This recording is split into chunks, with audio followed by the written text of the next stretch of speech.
So this, pardon me, we cover more gram-positive bacilli in this. They're not commonly isolated, but you have to obviously know that they're out there. So these are specifically pathogens that you could find in any particular, well, we'll go through which specimens they're most likely in. So if we go through Listeria is a very important pathogen.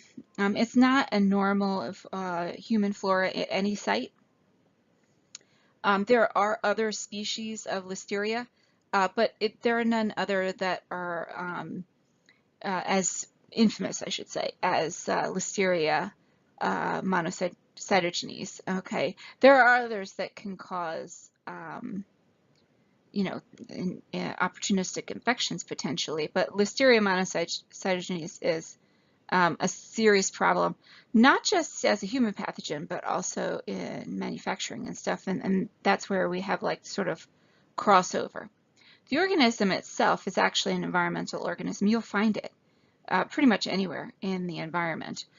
Soil, water, vegetation, which is why manufacturing, especially animal products, have a problem with it, but also vegetables. So farming and livestock have a problem because it's everywhere. So you can find it really, it's a big problem in unpasteurized milk. It's one of the reasons why we don't like to use it.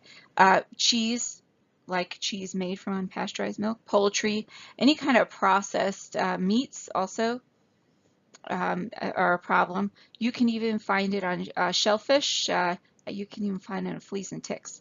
So it can cause disease across the board, humans and animals. But in humans, it can cause pretty significant disease, which is why you have to keep a really close eye out for it. When you look at it, and you can see it here on this, where's my little pen here? You can see it here on this little cartoon. It actually looks exactly like beta strep group B. Looks just like it on the plate. Very small white colony with very, very minimal beta hemolysis only underneath the colony. However, it's a rod, it's not a cocci. So that's important. It's facultatively anaerobic, like strep, but it's a rod. It's a non-spore forming rod.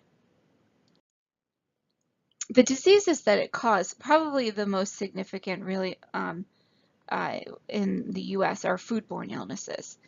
You can see we have a lot of cases, over 2,500 cases of serious illness per year. So that doesn't count somebody who got, gastroenteritis and just kind of ignored it.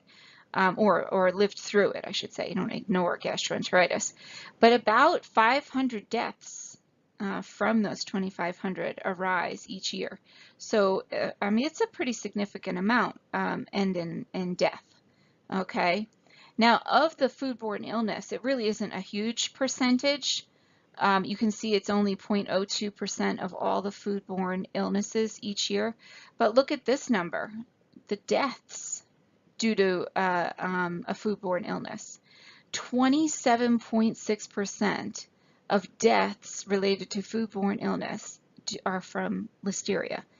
This is why you see major recalls of things like processed lettuce products, frozen foods, and things like that. Because if it's found that there's Listeria in them, you have to recall it. There's too much risk for your customers. Why is this one so particularly virulent? Why is it so dangerous? When you look at it, it's not necessarily crazy, the virulence factors that you see. I mean, we've seen worse, certainly. You have Listeriolysis O. That's just a hemolysin, so that's what causes the hemolysis that we see on the blood plate. Oh, we're used to that, right? And we have this protein, P60 protein. Okay, this is just an antiphagocytic protein. It really is not that much of, I mean, it's not that snazzy of a protein. But what does happen between the two, you can actually, once it's inside the host cell, between the two, the organism actually maintains its space in the phagosome, and it won't fuse with the lysosome, and so it lives inside the macrophages quite happily, actually. And so you don't see a normal elimination of the bacteria. And the other issue is, of course, its CNS affinity. While most people seem to contract the disease through, they eat some kind of contaminated food, and you can see here, this is from the, I don't know, Department of Agriculture, I think, and that's, okay, pretty much any kind of food. It's not just sprouts, it's any vegetable, especially the leafy ones. And the reason is you water leafy vegetables and they don't really rinse off very well. So leafy vegetables, lettuces, onion, like the green onions and stuff, those can carry listeria because farmers use whatever water they have. It doesn't go through a filter necessarily to water their plants. And as rain falls, it kicks up mud, which also harbors listeria onto the plants. So these are all things to remember. Raw milk and soft cheeses, which are not as, their pasteurization isn't, well, there's no pasteurization with raw milk. Soft cheeses are, a little closer to raws than the hard cheeses. Deli meats, and that's because they're processed. It's really the ones that are processed. And then smoked seafood. Smoked, whenever you read smoked, you should be reading raw, okay? If it's smoked, it has not been cooked. Okay, so what happens then is you take in these foods that might be contaminated, and you should eat. Don't be afraid of foods, but they might be contaminated. Enters your gastrointestinal system, goes right into the bloodstream through the intestine, and unfortunately, it has this really great affinity for the CNS. It can get right through that blood-brain barrier, and you end up with meningitis. Hence the 27.6%. Death rate. Most people don't develop meningitis after a case of, gastroenteritis. By far, our biggest concern is infection in neonates, which has an even higher. It has a 50% fatality rate. So pregnant women and their unborn babies or their newborn babies, those are significant at-risk populations. And then, of course, we're always worried about the immunocompromised, as you know, okay? Whenever you isolate listeria, you are always going to call the physician, and eventually you're going to also probably send it to the Department of Health because they'll be doing an investigation on that. In pregnant women, one of the things that we can see is actually a spontaneous abortion of a pregnancy, in particular in the third trimester, as well as stillbirth. If the baby is born infected, it's extremely serious, very, very high. You can see 50% fatality rate because of the meningitis occurs at a high rate in adults with a properly formed blood-brain barrier. In a neonate, where it isn't really properly formed, it's an even higher rate. Pardon me.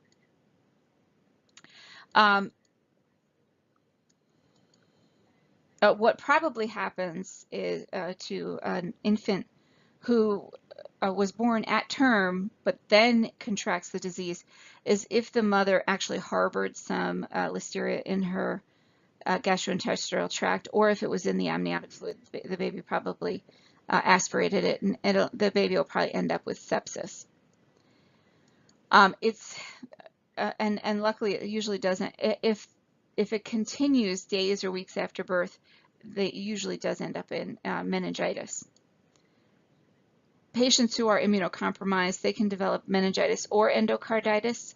Either case, again, we know the risk for those who are immunocompromised. And then this cartoon over here is just showing you the affinity that the organism has. It'll stay inside the vacuole, and you don't get normal destruction of the organism. Okay. Normal treatment, it's actually pretty treatable. The problem is the progression of the disease is pretty quick. So if we don't get ampicillin going in time, your own immune system is not going to be able to really do a great job because of its this affinity to hide inside the vacuole. The other thing here, and they're showing in this cartoon, is that the organism is actually able to escape. It doesn't have to destroy the vacuole, but can escape from the vacuole and hang out, live. It takes on a different form, but it can live in the cytosol as well. Can do pretty well in there. So how do we diagnose it? Well, we grow it out of culture. Any culture that you grow it out of, you need to report it. Stool culture, blood culture, wherever you grow it out of, you need to report it. It is a tiny gram-positive rod. You can see them here, distinctly rods. These are not cocci, okay? You can see they're elongated. There's nothing questionable about this structure. On the plate, it will resemble group B strep. It'll look just like it. Small colonies with a small level. You can see that the beta hemolysis is just about the same size as the colony. Frequently, you have to pick up the colony to truly see the beta hemolysis, okay? They do prefer CO2, so you're going to have these in CO2, which you would have your blood plate in CO2 anyway. But it'll grow just as well in the chocolate, which you would have had in the CO2 as well. Okay, here's the difference. While these two look the same, okay, these two look the same, Listeria is catalase positive, and this is why you always, always, always do your catalase, okay? You need to make sure that you do your catalase. If your catalase shows up positive on something that you were expecting to be a strep, your next step better be a gram stain. And if that's a gram-positive rod, your next step better be to contact the physician and say that you're ruling out Listeria on this patient so that they can start empiric therapy for this patient. There are some other diagnostic features. We can identify Listeria in most of our automated systems, but there are other issues that come up, and these are things that are going to come up on the boards. Okay, we don't really look for them. We just use our automated mechanisms. But one of them is a tumbling motility. So if you do it on wet prep, you can see that they kind of sort of fall over each other. It kind of looks like they're falling down a hill. That's called tumbling motility, and it's something you could do if you just did a wet prep, looked at it under the microscope. In a motility media, if you incubate it at room temperature, which we usually prefer to do, you can see these are the two shown. This one is incubated at 35. This one's at 22. So here we have 22, terrible, and this one's at 30. Look at my handwriting. 35. So at 35, you can see we don't get motility because Listeria prefers it at 22. However, at 22, we get this characteristic, I should say, umbrella. This is a terrible arrow. Umbrella pattern. Okay, we could see at the surface of the motility media, it's a wide band where it drops down to a thin band at the bottom. That's called an umbrella pattern. Okay. Listeria will also be bile-escalin positive. If you were to test that, it'll also be hippurate positive. And also the CAMP test is interesting. You remember what the CAMP test is, right? This is your staph streak here in the center, and then your unknown, in this case, this is our Listeria, streak is perpendicular to that, okay? And in this case, instead of having an arrow, like remember that in the other streps, you had like this sort of very defined arrow pattern. With Listeria, instead of getting an arrow, you kind of get like it's called a block pattern. To me, it kind of looks like I don't know, a bowl or a cup, but they call it the block pattern, okay? And so the block pattern is what you would see with this CAMP test, all right? These are things you should know because that's how they're going to present it to you on the boards. And then we have erysipelathrix. Erysipelathrix is another gram-positive rod. You can see it's pretty thin, pretty pleomorphic, right? You have short ones, long ones, but they're thin and they're kind of, I wouldn't say they're curved, but they are crooked, let's say. They're not distinctly all in the same shape, okay? This is an organism. It's actually found wide. Lots of animals, harbor this particular organism. And so if you were to get this, it's usually zoonosis. Usually you have some kind of cut or scratch somewhere and you handle animals, you have a pet, something like that, who harbors this particular organism, okay? But they are gram-positive and they are rods, okay? Generally, what we're going to see this in is probably some case. You can see this poor fellow here has pretty good skin infection here on his nose. You can see here, and on his cheeks. Okay, and likely if you were to check his hands, he'd have it on his hands too, and he probably scratched his nose or something like that. Okay, although this here, if you look at the tip of his nose here, this might be a wound. It's hard to see from this particular angle. And I don't want to leave that on the poor man's nose. So I'm going to get rid of that. Okay, these, because they don't stain very well, they can lose their staining pretty easily. They may be mistaken as gram-negatives, in particular out of the specimen. So making sure that that you repeat your gram stains off of your plate. Generally, if you grow an organism up on a plate, it usually will you'll get a better perception of what it's supposed to be. Whereas in the specimen, there might be some variability. Okay, very slender. It is non-modal. Okay, so this one is non-modal. Okay, it's a facultative anaerobe, and one of the places that we also see this, considering it's in animals, is in butchers. We do see this not uncommonly in cases of cellulitis in butchers. Okay.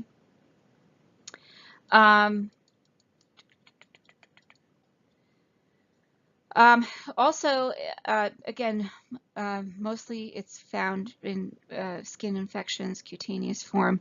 Erysipeloid is the name of what you're seeing here. Erysipeloid is the skin infection that this fella has. However, there have been some rare cases of sepsis associated with this, and even sepsis developing into endocarditis. If you do get sepsis, endocarditis is more likely. You don't get sepsis commonly, but if you get sepsis, the risk of endocarditis is high, and so you can see why this is something that you have to keep an eye out for, because you want to catch it before it becomes sepsis. But they're generally sensitive to penicillin. Okay, so pretty easy to treat once we know what it is. Just got to be able to tell the doc what it is. So how do we know what it is? Well, you're going to see that in your, hopefully in your specimen, it'll stain properly, and you'll see a thin gram-positive rod, which will be pretty long and filamentous, like you saw in that gram stain. It may stain variable, so keep that in mind. Usually you should have gotten this one is hard to keep alive, I will say that. So it would grow better out of a tissue biopsy, or out of, well, obviously out of a blood culture, or out of like a aspiration of a wound, as opposed to a swab. Doesn't really like swabs, okay? But you can see what you get here. A very tiny colony, and this probably took more than one day. Oh, here we go. You could see these, oh, I'm looking at the wrong place. These teeny tiny colonies here, right? And it probably took more than one day to grow. Not uncommon for this to grow just as a sheen over the agar. That's not uncommon either, okay? What you look for when you get this growth, even if it takes 48 hours to grow, it will be catalase negative, okay? So negative. It'll be, now remember, most gram-positive rods, right, our bacillus and our Corynebacterium, those guys, they're mostly gram-positive, catalase positive, but this one's catalase negative, so that's important. And it's non-modal, more modal than not. It is an H2S producer. And one of the other things that the boards will tell you about is in a gelatin stab, you know, in the gen lab, we don't do gelatin stabs, like ever. But if you do a gelatin stab, what you'll get is, this is called the bottle brush or test tube brush pattern. You can see here the line of the stab, and then you have the lines of the brush coming out from there. Okay, so that's called the bottle brush pattern, or the test tube brush pattern. They'll mention that. So when you hear that, that's your clue that we're talking about erysipelathrix. The H2S is very minimal. You can see here, erysipelathrix, it does produce H2S, but you can see it's really just along the stab. That really has more to do with its ability to grow rapidly. It doesn't grow rapidly, okay? It's pretty slow. So these are the clues that you're looking for. Catalase negative, gram-positive rod, test tube pattern, gelatin stab. Gelatin stabs should be a clue in the first place. We don't do gelatin stabs for the most part, okay? So those are your clues for erysipelathrix. Then we move on to Gardnerella vaginalis, which I think we've talked about before. Gardnerella, in a sense, Gardnerella, this actually is normal flora. We find Gardnerella in the urogenital tract, in particular in women. However, it is associated with bacterial vaginosis. So the bacterium can really get into anywhere, but it is normal in the urogenital tract. Okay, we know that. So what happens is it usually follows some kind of pH alteration, some kind of change in the woman, and that allows the Gardnerella to bloom and to reach higher levels than its normal ratio with the other organisms. So the patient, what they're going to see, is the patient's going to experience a discharge, a white watery discharge. We are going to see an increased vaginal pH, well, the physician will.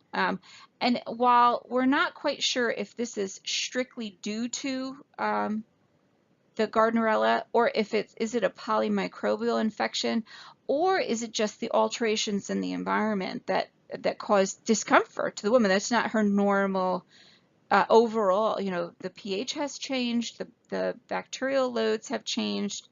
You know, is this something that's causing the woman to have this strange, it's uncomfortable discharge?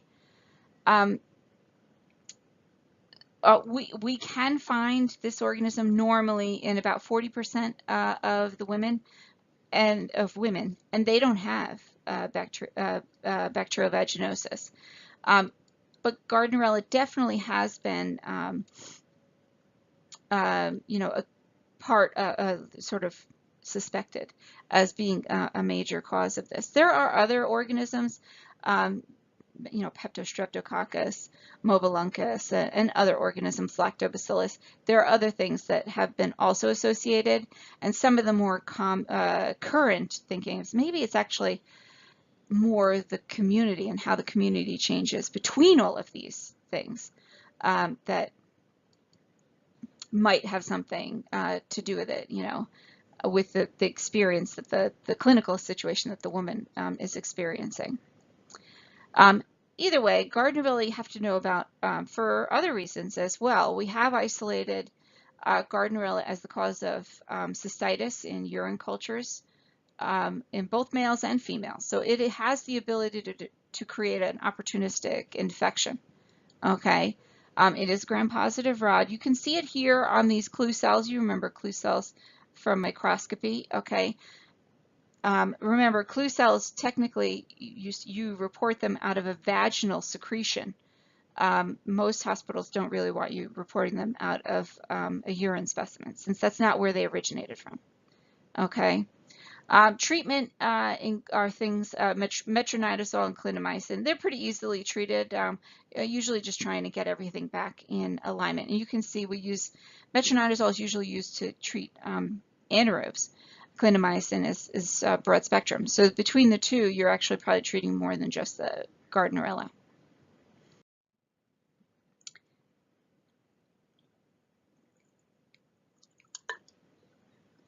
So what are you going to see in the laboratory? Okay, well, on the smear, if you do one, usually it's from a urine or from a vaginal, you know, a genital smear, so we don't usually do stains out of that. But if you stain the actual plate, You should see a short gram-positive rod. You could call it coccobacilli, which basically means I don't want to make a choice. It can sometimes seem variable. Usually, it does have a thin peptidoglycan layer, so sometimes it could stain variable. Just watch your decolorizing time. Okay, we do already know about the clue cells, that the bacteria likes to coat the epithelial cells. It's usually a pretty good sign that the woman is probably feeling uncomfortable, though usually the woman could tell you that. Okay, anyway, the pardon me. The organism itself prefers carbon dioxide. Usually you want to get it in the CO2 pretty quickly because it is harder to keep alive. It really does need that CO2, kind of like Neisseria does, needs that CO2 to stay alive. And what you'll see after hopefully 24 hours on the blood or the CNA, once that blood, you'll see pinpoint colonies, but they won't be beta hemolytic, not on the sheep blood, okay? If you grow it on human blood, bilayer tween agar, that's when you'll see the beta hemolysis, and this is it right here, okay? But noted on sheep blood, no hemolysis. The hemolysin that's produced by Gardnerella is unable to lyse sheep blood cells. However, it can lyse human blood. And actually, this is something that we use for identification. I have worked at labs that do keep human blood bilayer tween agar on hand. And if we have something that grows out of a genital specimen that we suspect to be in Gardnerella or urine specimen for that case, we sub it to a human blood agar and we see if it's beta hemolytic. If it's a gram-positive rod, it's catalase negative, hippurate positive, and hemolytic on the human blood, it's Gardnerella. Okay. The automated systems or the kit ID systems, they don't work too well for Gardnerella. Kind of is a little bit slower grower, kind of a weaker grower. So these are the things that you need. Catalase negative, okay. So unusual for a gram-positive. Hippurate positive, that's pretty. And the key thing, it's hemolytic on human blood bilayer, okay.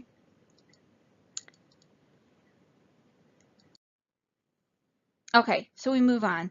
Actinomycetes.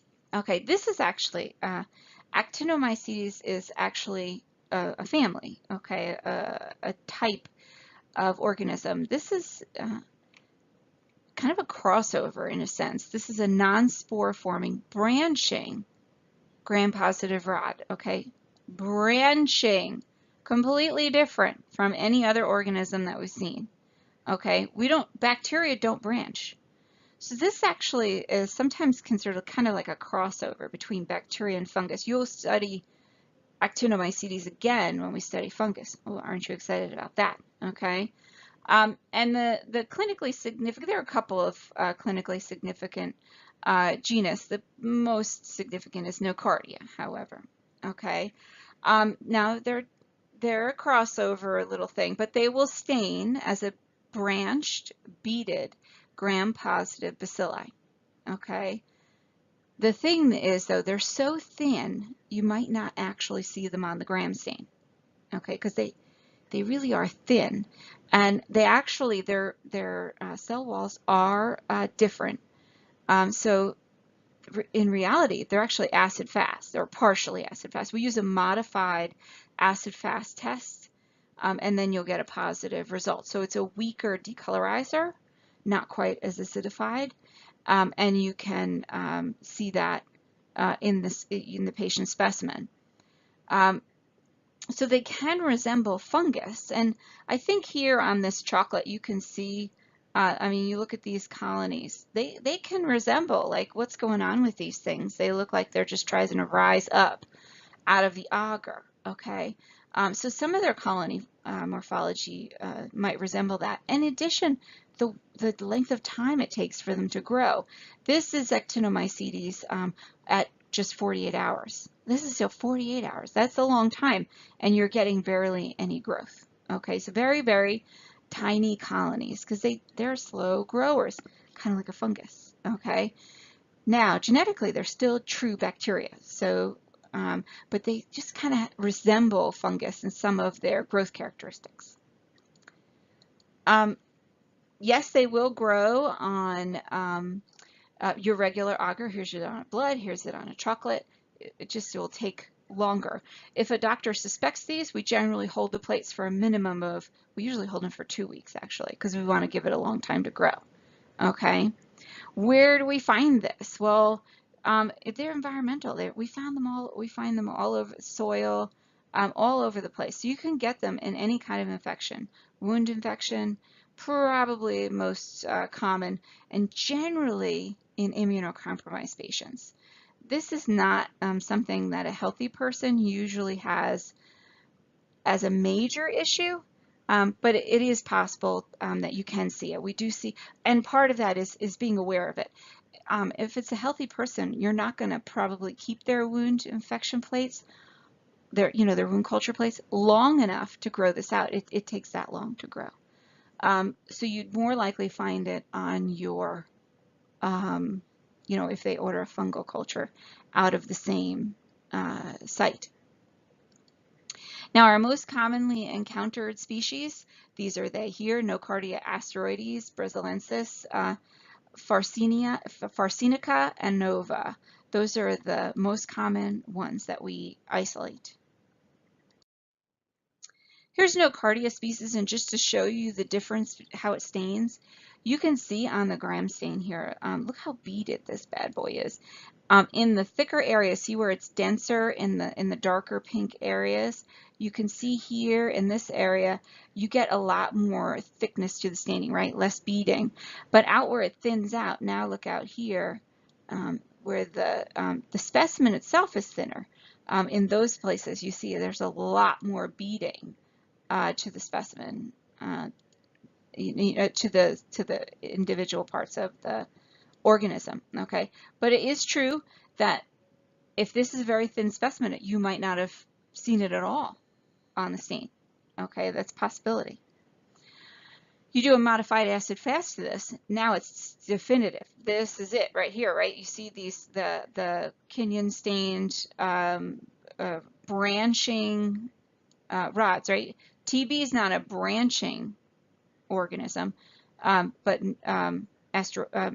actinomycetes are, okay, or nocardia. So the type of infections that we have with the actinomycetes, in particular nocardia, are both, we can get pulmonary infections or cutaneous infections. Those are the most common that we have. Now, the pulmonary infection occurs because of inhalation of the organism in dust or soil, something like that. You're out raking the leaves, or you're cleaning out a garage or a basement. It's called, well, more like a garage, dirt and dust all in it from the car. 90% of the people who get pulmonary actinomycosis, they already have some kind of underlying disease. Okay, they have asthma, or they have allergic disease, or they have, some kind of immunocompromised status. Now that means that 10% still are otherwise they appear healthy. Okay, but the reason we have to be very careful with this one is that with pulmonary actinomycosis, we have very, very high mortality rate. 40% of all of our diagnoses are made at autopsy. So you can see, very difficult, once it's in there, very difficult to, unfortunately, it's actually very hard for us to diagnose it because getting the organism, but the patient also has to survive that pneumonia. Okay, those that survive the infection are likely to have pretty significant lung damage. Okay, if not the loss of a lobe or more of their lung. And the most common isolate that we get from pulmonary infections is Nocardia asteroides. Okay, so that's important, which one is most likely associated with it. And what we see is a patient who begins with bronchitis that progresses to a pneumonia, otherwise known as progressive bronchopneumonia. And the sputum that they produce from this particular illness is a very thick and purulent sputum. Okay, so look at the specimens that come in. If it's very thick, very purulent, has a nasty color, that's more likely to have bacteria in it than a thin, well, a thin, clear one is more likely to be viral. So that's important to remember too. Look at the specimens that come in. Okay, it's good information. The cutaneous infection, this is the more common of the two, thankfully, because it's less fatal, obviously. But this occurs, generally speaking, and this can occur in otherwise healthy people as well, because for the most part, what we're seeing is traumatic inoculation. So you don't need any immunosuppressed status if you jam the organism under your skin, okay? Which is generally what we do. Most of the time, what we see here is patients outside gardening or playing or walking around, whatever, please wear shoes. If people are out with bare feet, this is likely. And also splinter, if they're gardening without gloves, things like that, wear gloves, okay? It does actually help prevent these things, but the thorn or the splinter gets under your skin, and you're basically bringing the organism in there on the thorn or the splinter, okay? The more likely organism that we're going to see in this is Nocardia brasiliensis. Okay, so you can see this two different culprits depending on which disease we're talking about here. So it'll begin as basically a subcutaneous abscess, right? You jammed the organism, and you can see it here. This is most likely the original, this little wound that this guy's got here. That was most likely the original site of infection, splinter, whatever it was, and it just had a party. Look at how much swelling this guy's has, all up and down here. Okay, and the bumping pattern of it actually is something that points to the fungal element. Actually, it's pretty classic. So you get this subcutaneous abscess that it actually can spread and invade into the tissues and including into bones. Okay, what we see clinically, and a lot of times they don't really need the lab to identify these, because when they drain these lesions, these abscesses, you can actually see they're called they're not actually sulfur granules, but they're called sulfur granules, and they're these little precipitates that are found in the pus that comes out of these swellings, and they can be yellow or orange, like sulfur would appear. So this is very characteristic of nocardia infections, okay? But fungal infections or actinomycotic infections in general appear that way. With the pus that is produced, you frequently have these what are called sulfur granules coming in them. So that's a pretty good sign to the clinician as to what you have in there. Okay. Now, lab diagnosis. Well, if you were to see, in particular in a sputum, if you were to see beaded or branching beaded gram-positive organisms in the sputum, please, or from an aspirate, if it's like an abscess, please do a modified acid fast. You can do this, okay? You can actually, write this into procedures. This is something that was seen by an expert microbiologist, and you make it part of the report, modified acid fast positive. That's very important for the physician, so that they can get the patient treated, in particular when you're talking about bronchopneumonia. Okay, now what's the difference between an acid fast and a modified acid? As I said, you use a different acid, you use less, or like less acidic. Basically, when you're mixing the decolorizer for a regular acid fast, you use 3% hydrochloric acid. But in a modified acid fast, we use 0.5% sulfuric acid. So it's a different acid, but the key thing is it's at a much less potent level. Technically, you could get away sometimes with just really, really shortening the decolorizer phase, but it is much smarter to do use a totally separate decolorizer. If you see, if in the specimen you saw those sulfur granules, if you were to break apart, crush those granules, like you could use a tissue processing method and crush the granules, those really are actually just the gram-positive filaments all clumped together. That's what it is, okay? And that's why you see them. They're just jammed together. They like to sort of hang out together, okay? Now, this can grow on pretty much any of your non-selective media. So anything that's nutrients, blood, chocolate, sometime, well, no, it might grow in the CNA. It's doubtful though, but you can use any of your fungal ones too, your Sabaron, dextrose, stuff like that. And they're strict aerobes, so you're not going to worry about putting this in the anaerobic jars, okay? What you'll get though is this takes a lot longer to grow. Even with the best conditions, you're talking 3 to 6 days, potentially. So most places, if we suspect this, we'll keep it for 14 days in case it's a low bacterial count, okay? So what it grows as, and you can see it over here, look at this.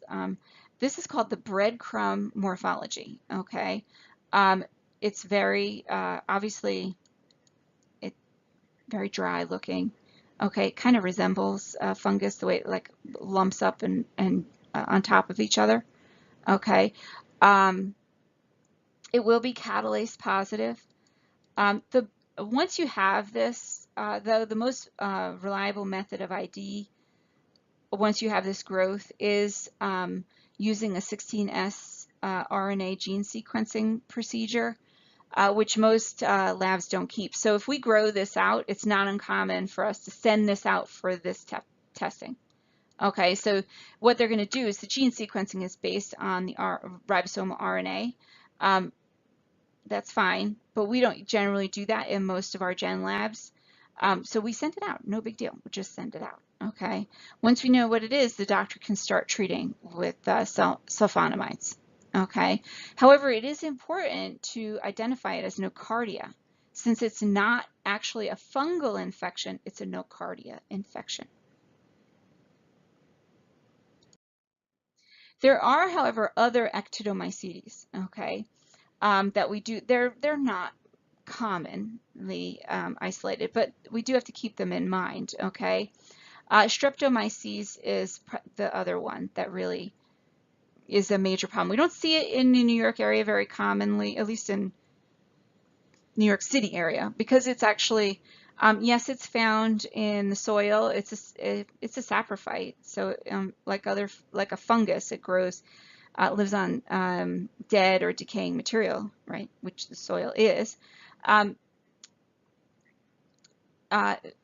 it's actually a farming problem because we know that streptomyces are known for attacking root vegetables like potatoes, the root vegetables, radishes, rutabagas, turnips,